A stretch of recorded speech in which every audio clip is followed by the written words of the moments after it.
कि अगर मनोहर लाल जी मुख्यमंत्री रहते तो बीजेपी की सरकार नहीं आती। उसके पीछे उनका कारण यही है कि उनका लोगों से मिलना जुलना, बातें करना, जो उनका व्यवहार है इरिटेट होना, वो जो है सही लोग नहीं मानते।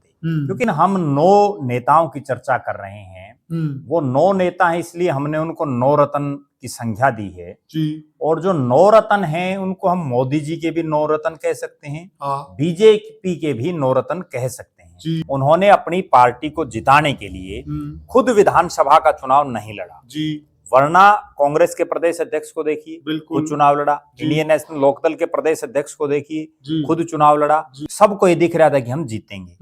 वरना तो आप ये देखिए कि नारनौंद में कोई और दावेदार नहीं दिखाई दे रहा था, उकलाना में भी कुछ एक दावेदार थे, उचाना में भी वही हालात थी। उसके बावजूद खुद सीट छोड़ना अपने आप में एक बहुत बड़ी बात है। उन्होंने अपनी पार्टी को जिताने के लिए खुद विधानसभा का चुनाव नहीं लड़ा वरना कांग्रेस के प्रदेश अध्यक्ष को देखिए, खुद चुनाव लड़ा, इंडियन नेशनल लोकदल के प्रदेश अध्यक्ष को देखिए, खुद चुनाव लड़ा। उन्होंने लोगों के दिमाग में ये चीज बैठा दी कि नायब सैनी अगर अगली बार मुख्यमंत्री बना तो जो वादे किए हैं उन सबको पूरा करेंगे। जी, हम एक बहुत ही कमाल हुआ इस चुनाव के अंदर, और वो कमाल कैसे हुआ? क्योंकि हरियाणा में सभी लोग यह मान के चल रहे थे कि बीजेपी की हार होने वाली है और सत्ता में कांग्रेस पार्टी काबिज होने वाली है, परंतु हुआ उल्टा। तो ऐसा कैसे हो गया? कोई तो सूत्रधार होगा, कोई तो सारी प्लानिंग बनाने वाला होगा। ऐसे कौन कौन से चेहरे थे बीजेपी में जिन्होंने बिल्कुल जड़ों पर काम किया और उनकी मेहनत रंग लाई और हारी हुई बाजी जीत में बदल गई। ऐसे वह कौन से बीजेपी के नवरत्न हैं जिनको हम नवरत्न की संज्ञा दे सकते हैं? और चर्चा में आपको मालूम भी चलेगा कि हम उनको नवरत्न क्यों कह रहे हैं, क्योंकि असलियत में उन्होंने नवरत्न की जो भूमिका होती है उसको बखूबी अदा किया है। इस चर्चा में मेरे साथ जुड़े हुए हैं वरिष्ठ पत्रकार और राजनीतिक विश्लेषक प्रद्युमन जोशीला जी। प्रद्युमन भाई, सबसे पहले राम राम। राम राम जी, सभी दर्शकों को नमस्कार, राम राम। प्रद्युमन भाई, देखिए हरियाणा में आप किसी भी प्लेटफॉर्म पे, चाहे वो प्रिंट मीडिया का हो, चाहे वो सोशल मीडिया का हो, चाहे वो बड़े चैनल हो जी, सब में एक ही बात आ रही थी, चाहे एग्जिट पोल हो जी, एक ही बात थी कि कांग्रेस पार्टी 60-65 सीटें जीतने वाली है जी, परंतु हो गया उल्टा, आधा। कांग्रेस आ गई 37 पर जी, जहां लोग उनको 70 सीटें जितवा रहे थे जी। यह जो सारा कारनामा हुआ ये ऐसे ही नहीं हुआ जी। यहाँ पर बहुत सारे ऐसे चेहरे हैं बीजेपी में जी, जिन्होंने बहुत बढ़िया रणनीतियां बनाई और वो रणनीतियां ग्राउंड पे उन्होंने लागू की और उनसे जो फिर पलटी है तस्वीर हरियाणा की, उसने पूरे भारत को छोड़िए यहाँ तक कि जो विश्व को मीडिया है उसको भी हैरान कर दिया जी। तो आपकी नजर में वो मुख्य नवरत्न कौन है बीजेपी के? देखो, निश्चित रूप से जो हरियाणा प्रदेश में विधानसभा का चुनाव हुआ उसमें भारतीय जनता पार्टी के कुछ नेताओं की सूझबूझ, उनकी जो कार्य कुशलता और राजनीति का जो उनका एक अनुभव, उसके दम पर भारतीय जनता पार्टी ने हारी बाजी को जीतने का काम किया। बिल्कुल। और जिन हम 9 नेताओं की चर्चा कर रहे हैं वो 9 नेता हैं, इसलिए हमने उनको 9 रत्न की संख्या दी है जी। और जो 9 रत्न हैं उनको हम मोदी जी के भी 9 रत्न कह सकते हैं, बीजेपी के भी 9 रत्न कह सकते हैं जी। क्योंकि आज के दिन भारतीय जनता पार्टी के सबसे बड़े नेता नरेंद्र मोदी हैं, बिल्कुल सही, जिनके चेहरे पर देश और प्रदेशों में चुनाव लड़े जा रहे हैं।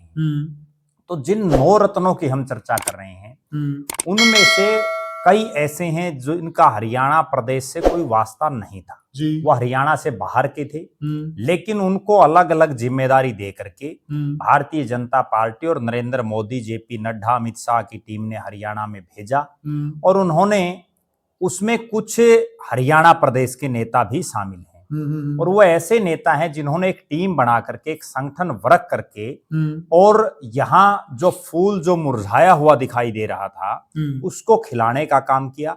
और विपरीत हालातों में हरियाणा प्रदेश में तीसरी बार लगातार, हरियाणा प्रदेश के इतिहास में पहली बार ऐसा हुआ है कि किसी पार्टी की तीसरी बार लगातार सरकार बनी। बिल्कुल सही कहा, जब से हरियाणा का गठन हुआ। जी बिल्कुल, और वो काम इन नवरत्नों ने करके दिखा दिया जी। अब हम सिलसिलेवार तरीके से इनकी बात करेंगे और सबका ये बताएंगे कि किसमें कितना दमखम था, किसकी किस खूबी की वजह से भारतीय जनता पार्टी, मोदी जी की पार्टी की तीसरी बार हरियाणा में सरकार बनी। इनमें सिलसिलेवार तरीके से हम अगर बात करें तो सबसे पहले और सबसे बड़े चेहरे की अगर चर्चा करें तो वो चेहरा है डॉक्टर सतीश पूनिया का। जी। डॉक्टर सतीश पूनिया भारतीय जनता पार्टी के हरियाणा प्रदेश के प्रभारी हैं और उनको चुनाव से ठीक पहले नरेंद्र मोदी जी ने बड़ी सोच समझ करके हरियाणा का प्रभारी लगाया। बिल्कुल। और उसके पीछे एक बहुत बड़ा तर्क मैं जो समझ रहा हूं वो ये है कि हरियाणा राजस्थान के बिल्कुल साथ लगता राज्य है और गुड़गांव, मेवात से लेकर के और सिरसा तक का पूरा एरिया राजस्थान के साथ लगता हुआ क्षेत्र है। बिल्कुल। चाहे वो हम बात करें गुड़गांव से लेकर के मेवात, रेवाड़ी, महेंद्रगढ़, दादरी, भिवानी और उसके बाद आते आते हिसार, हिसार के बाद फतेहाबाद, सिरसा, ये पूरी बेल्ट कहीं ना कहीं राजस्थान के एक बड़े हिस्से को टच कर रही है। बिल्कुल। और सतीश पूनिया चूंकि राजनीति के बड़े खिलाड़ी हैं जी, बीजेपी के प्रदेश के अध्यक्ष रहे हैं और वो पिछला चुनाव बाल बाल हार गए, वरना हो सकता है राजस्थान की कमान उनको मिल जाती और उस संदर्भ में वो फिर हरियाणा में काम भी क्या पता कर पाते या नहीं कर पाते।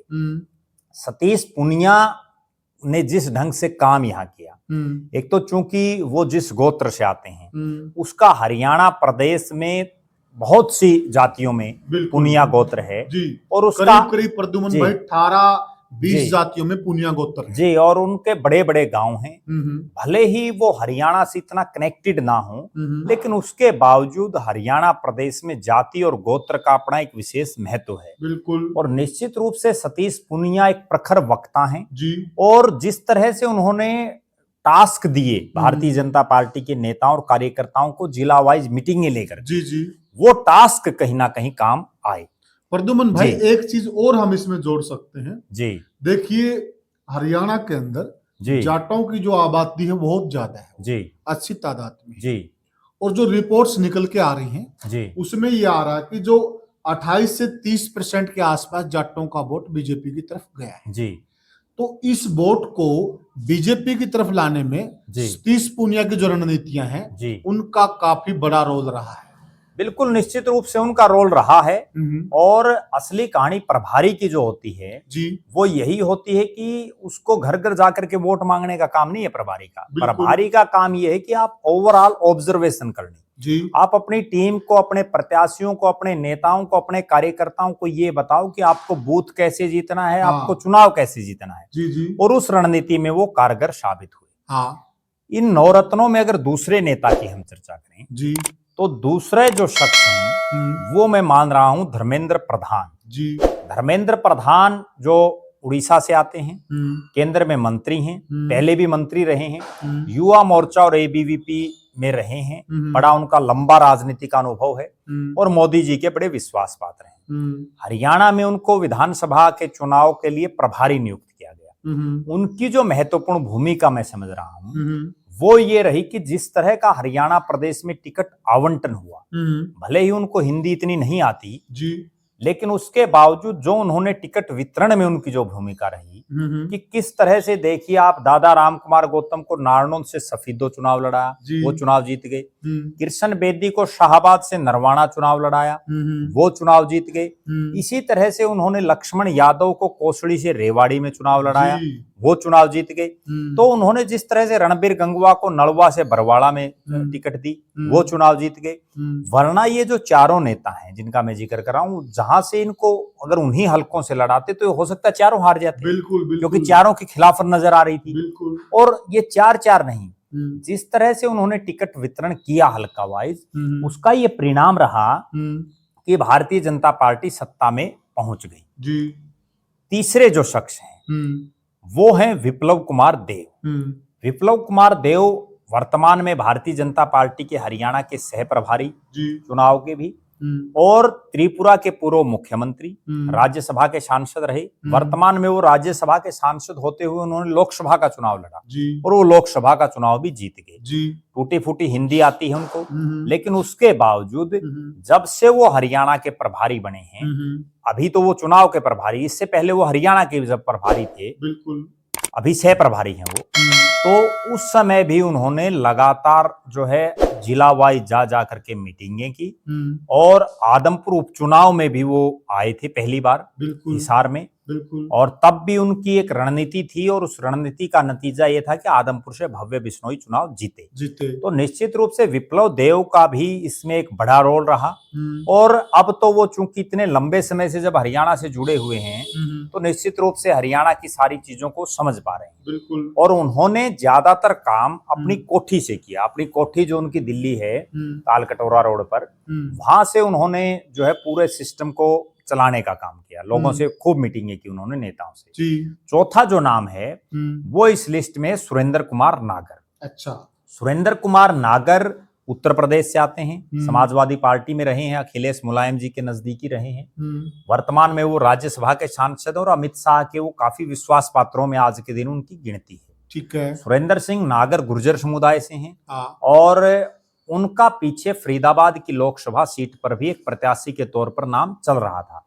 उन्होंने भी अच्छा खासा पूरा जो है रोल उनका रहा और उनका मेन जो रोल मैं देख रहा हूं वो यही रहा कि जो धर्मेंद्र प्रधान और डॉक्टर सतीश पूनिया, वो दोनों जो है प्रभारी थे, एक चुनाव प्रभारी, एक पार्टी के मेन प्रभारी। तो उनके बाद नीचे की टीम के साथ जो सारा कोऑर्डिनेशन करना था उसमें कहीं ना कहीं उनकी एक बड़ी भूमिका रही। ये चारों ही नेता जिनका हम जिक्र कर रहे हैं, चारों ही हरियाणा प्रदेश से बाहर के हैं और चारों को मोदी जी और भारतीय जनता पार्टी के शीर्ष नेतृत्व ने हरियाणा जिताने की जिम्मेदारी दी थी, बिल्कुल, जिस पर ये कामयाब हुए। अब हम बात करते हैं अगले जो चार नेता हैं, वो चार नेता जिनके बारे में अब हम चर्चा करेंगे, जिनको हमने इन 9 रत्नों में रखा है, वो चारों नेता हरियाणा प्रदेश से आते हैं। उन चारों नेताओं में सबसे पहले और सबसे बड़ा नाम है नायब सिंह सैनी का। नायब सिंह सैनी को भले ही मार्च के बीच में 11 मार्च को जो है बनाया गया, लेकिन उसके बावजूद जिस तरह से नायब सिंह सैनी का कार्यकाल रहा और उन्होंने घोषणाओं पर घोषणाएं की और ऐसा लग रहा था कि पता नहीं वो घोषणाएं सिर्फ डम्मी घोषणाएं कर रहे हैं, पूरी कर पाएंगे नहीं कर पाएंगे, लेकिन उसके बावजूद उन्होंने लोगों के दिमाग में ये चीज बैठा दी कि नायब सैनी अगर अगली बार मुख्यमंत्री बना तो जो वादे किए हैं उन सबको पूरा करेंगे जी। और उसी का एक परिणाम है कि एक आम घर से आया हुआ शख्स जिसने बहुत ज्यादा फूंफा नहीं की और उन्होंने लोगों से सीधे कनेक्टिंग जो है की। और सबसे प्लस पॉइंट उनका क्या रहा, मनोहर लाल जी जब मुख्यमंत्री थे तो संत कबीर कुटीर जो मुख्यमंत्री जी का घर है, मैं उसी बात पे आ रहा जी, उसके दरवाजे बंद थे, लेकिन उन्होंने उन दरवाजों को खोलने का काम किया और रात को मैंने खुद दिन देखा है 2-2 बजे तक उन्होंने लोगों की समस्याएं सुनी। चुनाव से पहले, जब वो मुख्यमंत्री बने और लोकसभा का चुनाव हुआ उसके बाद के सीन की बात है।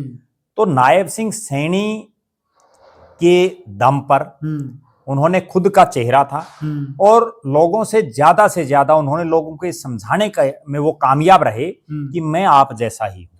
प्रद्युमन भाई, मेरा 2-3 दफा जाने का वहां हुआ है सीएम हाउस के अंदर, क्योंकि मैं पुनिया खाप में काम करता हूँ, तो खाप के सिलसिले में हम पूरी खाप वहां गई और उनसे जो मिलना हुआ और हमने जो उनका व्यवहार देखा, देखिए पहले जो मुख्यमंत्री रहे हैं, मैं अगर सभी की भी बात करूं जी, जिस प्रकार से लोगों से आज यह डीलिंग करते हैं, हंस के, बिल्कुल एक तो चेहरे पे स्माइल रहती है, खड़ूस व्यक्तित्व नहीं है, इरिटेट पर्सनैलिटी नहीं है जी, तो यह चीज बहुत असर डालती है जनता पर। देखो निश्चित रूप से जिस ढंग से उन्होंने भाषणबाजी की पूरे चुनाव में, और जिस तरह से लोगों से उन्होंने कनेक्टिंग, अपने खुद को कनेक्ट रखा जी, वो कहीं ना कहीं लोगों के समझ में ये आया कि बाकी जो चेहरे हैं उनमें नायब सैनी अपने जैसा है जी, और वो अपने जैसे की जो फीलिंग जब आती है तो लोग उस पर धड़ाधड़ वोट डालते हैं।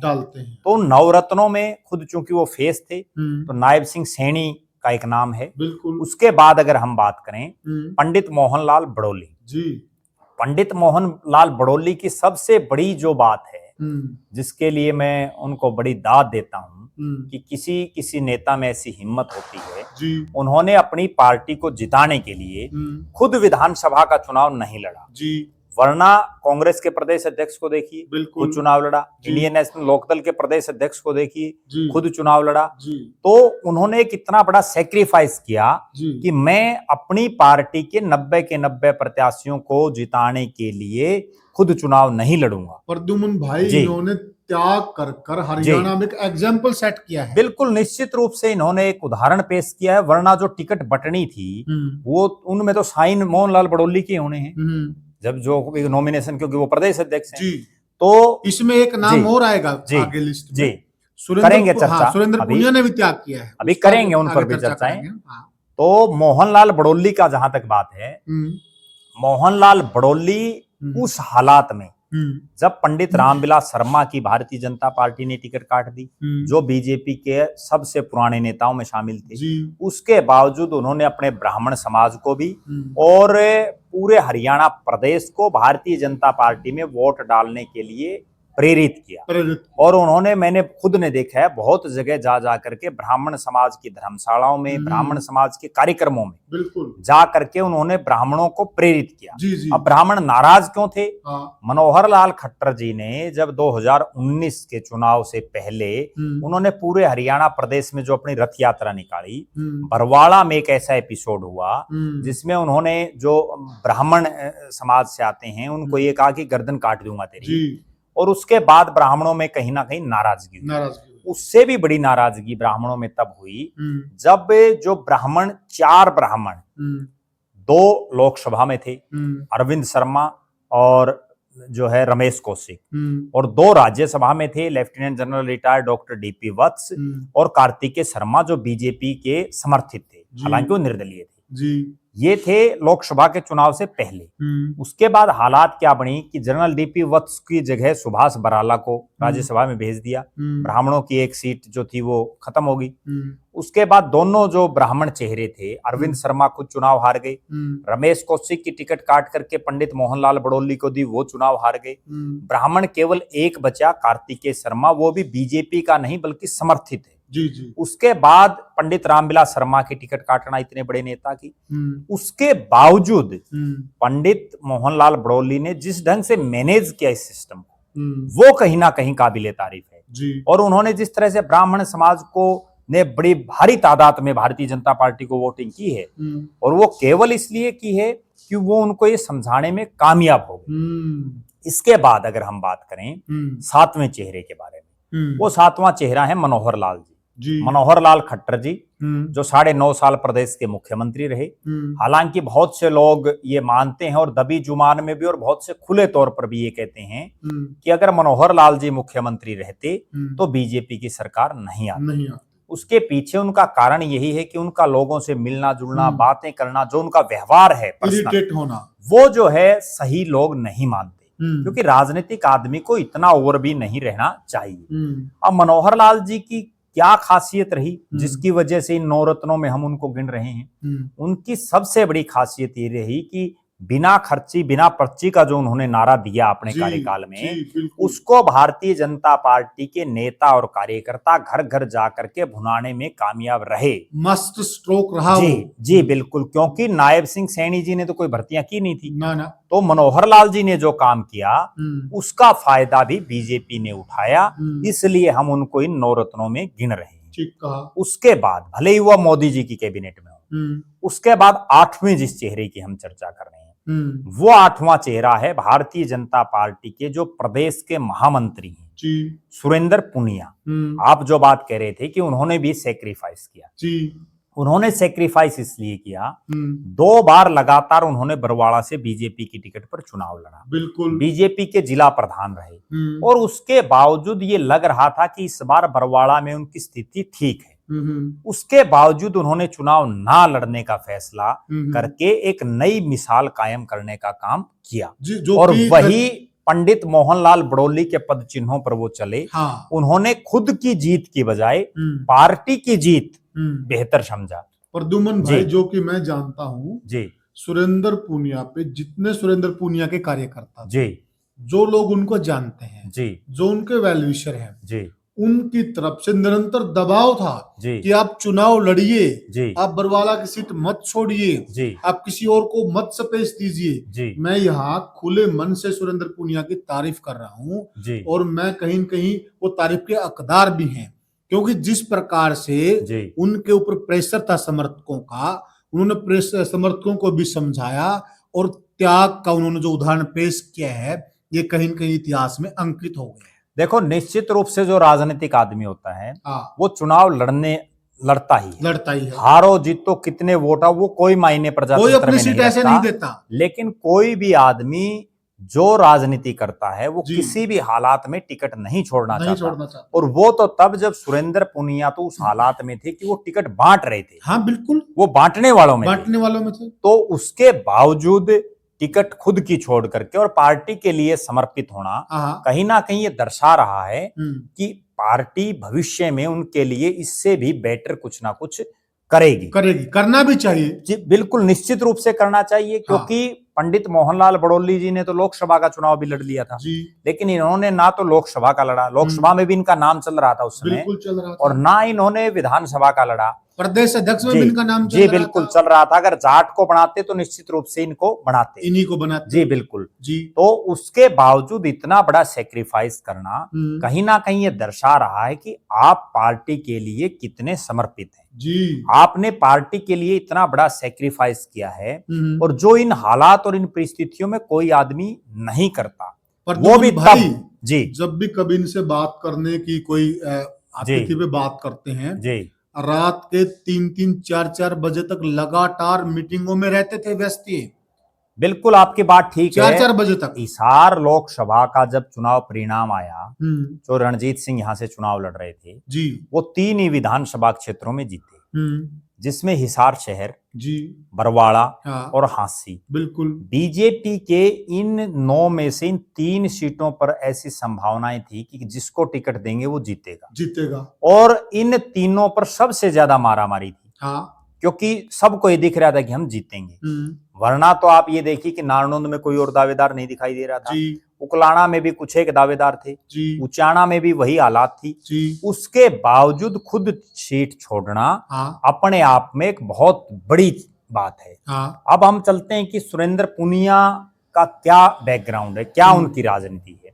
चूंकि ये जितने हम 9 रत्न गिना रहे हैं, इन 9 रत्नों में से सुरेंद्र पुनिया इकलौते ऐसे नेता हैं जी, जो बाकी जो 8 आदमी हैं, जी, उनके राजनीतिक लेवल से उनका लेवल कम है। बिल्कुल आम किसान परिवार से क्योंकि आता है। कोई प्रदेश का अध्यक्ष रहा है, हम्म, कोई मुख्यमंत्री है, कोई मुख्यमंत्री रहा है, हम्म, कोई केंद्र में मंत्री है, कोई राज्यसभा का सांसद है। जी, लेकिन इन 9 रत्नों में सुरेंद्र पुनिया ऐसे शख्स हैं जो किसी भी विधानसभा में कभी नहीं पहुंचे, बिल्कुल, कभी कोई एमपीओ नहीं रहे।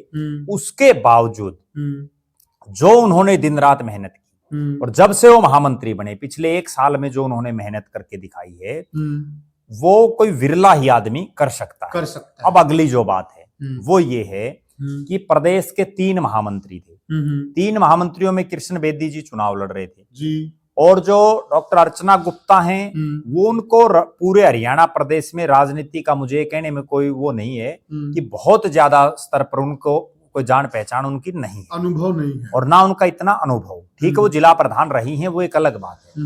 अगली जो बात है सुरेंद्र पुनिया की, वो कार्यालय के प्रभारी की जिम्मेवारी उनके पास, तमाम नेताओं की कहां कहां रैलियां करानी है, किस नेता के लिए कैसे क्या सिस्टम करना है, वो हर चीज के जो है सारा दारोमदार सुरेंद्र पुनिया के ऊपर था। एक एक चीज प्रद्युमन भाई इनके हाथ में थी, चुनाव सामग्री हो, फंड मैनेजमेंट कराना हो, एक एक चीज इनके हाथ में थी। उन्होंने बहुत अच्छे से इस्तेमाल भी किया है, कहीं कोई दुरुपयोग नहीं। आप रैलियों का देख लीजिए, कार्यक्रम का देख लीजिए, इन्होंने जिस तरीके से ये बड़ी बड़ी रैलियां कार्यक्रम दिखाए, उनका रिजल्ट भी आया है। बीजेपी और कांग्रेस में दिन रात का अंतर यही है कि भारतीय जनता पार्टी ने जहां ये देखा कि यहाँ इस नेता की जरूरत है, बिल्कुल। यहाँ इस नेता के कास्ट फैक्टर हैं जी। उसी नेता को बुलाया, यहाँ इस नेता का प्रभाव है उसी को वहां बुलाया। वो सब सिस्टम सुरेंद्र पुनिया की बदौलत ही सारा सिस्टम था। क्यों? क्योंकि वो कार्यालय के भी प्रभारी हैं। और इसमें एक चीज और प्रद्युमन भाई, जितने ये लोग हमने बताया जी, देखिए कुछ एक तो हरियाणा के बाहर के हैं जी, उनको हरियाणा के कास्ट फैक्टर और जो धरातल की जानकारी नहीं है जी, कुछ एक बड़े चेहरे हैं उन पे और भी जिम्मेवारियां हैं जी।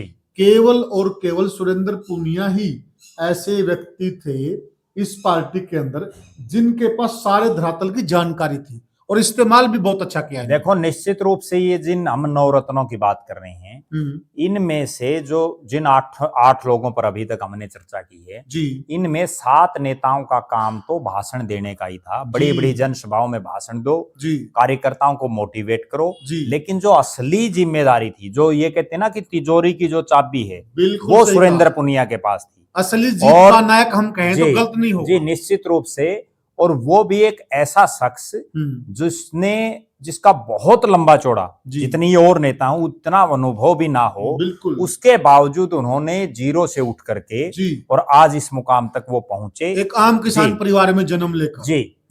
अब हम बात करते हैं जो नवरत्नों में जो 9वां नाम है जी, वो एक ऐसा शख्स है जो आरएसएस की पृष्ठभूमि से आते हैं जी, और जो आपको बहुत ज्यादा फूफा में नहीं दिखेंगे, बिल्कुल साधारण, जिनको लोग बहुत ज्यादा जानता नहीं, केवल उनको जो बीजेपी के नेता और कार्यकर्ता हैं वही जानते हैं और जो बहुत ज्यादा घुलते मिलते भी नहीं जी, वो हैं जो संगठन के महामंत्री जी फणींद्र नाथ शर्मा जी।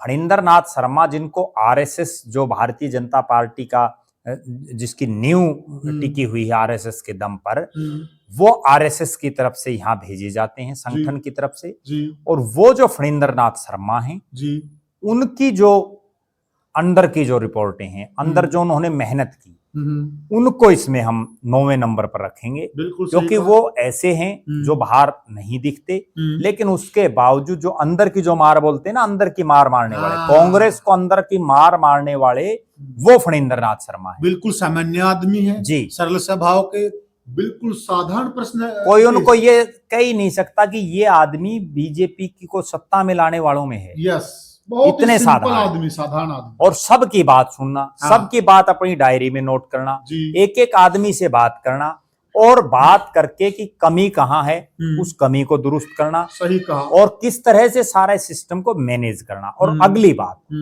यहाँ के सारे सिस्टम की रिपोर्ट ऊपर देना, ये काम भी वही करने वाले किया है। तो फणींद्र नाथ शर्मा इन 9 रत्नों में 9वें स्थान पर, और इन 9 के अलावा क्योंकि ये तो 9 रत्नों में 9 आदमी हो गए, 9 नेता हो गए, एक बहुत बड़ी टीम जिसकी वजह से भारतीय जनता पार्टी वास्तव में जीत पाई जी, वो टीम थी विस्तारकों की। विस्तारक मीन्स वो लोग जिन्होंने अपना घर बार छोड़ करके कई कई महीने, कई कई साल भारतीय जनता पार्टी को जिताने के लिए अपने घर से सैकड़ों किलोमीटर दूर और बिल्कुल एक साधारण एक झोला उठा करके, एक थैला लेकर के, मोटरसाइकिल पर, साइकिल पर, और कई बार तो वो भी मांगी हुई ले जा करके उन्होंने जो अपना गुजारा किया, कोई पार्टी से खर्चा वर्चा कुछ ना लेकर के वास्तव में जमीन पर जिन लोगों ने काम किया उनमें उन विस्तारकों की गिनती है। मैं कुछ एक ऐसे साथियों को जानता हूं, जैसे मैं 2-3 के नाम भी ले देता हूं। जैसे एक उमेद सिंह हसान है जो पिछले कई सालों से लगातार, तो शाम हल्के से आते हैं, कई सालों से लगातार वो विस्तारक है। पहले वो बावड़ में थे, फिर रेवाड़ी में, अब उनको अलग अलग जिम्मेदारी थी। सुशील बाल्याण जिनको हिसार की जिम्मेवारी दी गई और उन्होंने हिसार में वो करके भी दिखाया। तो इस तरह से बहुत से, सोनीपत से आते हैं, कहाँ सोनीपत, और एक बहुत ही साधारण, उनको कोई आदमी ये नहीं कह सकता कि ये जिला के विस्तारक, और इनको इतना बड़ा दायित्व है। तो जो विस्तारक है उनका भी एक बहुत बड़ा रोल रहा। ठीक है, वो विस्तारक लाइमलाइट में नहीं आते, वो पर्दे के पीछे रहते हैं, लेकिन पर्दे के पीछे रह करके और अपना घर बार छोड़ करके बिना किसी लालच में, बिना किसी लोभ में उन्होंने कमल खिलाने का काम किया।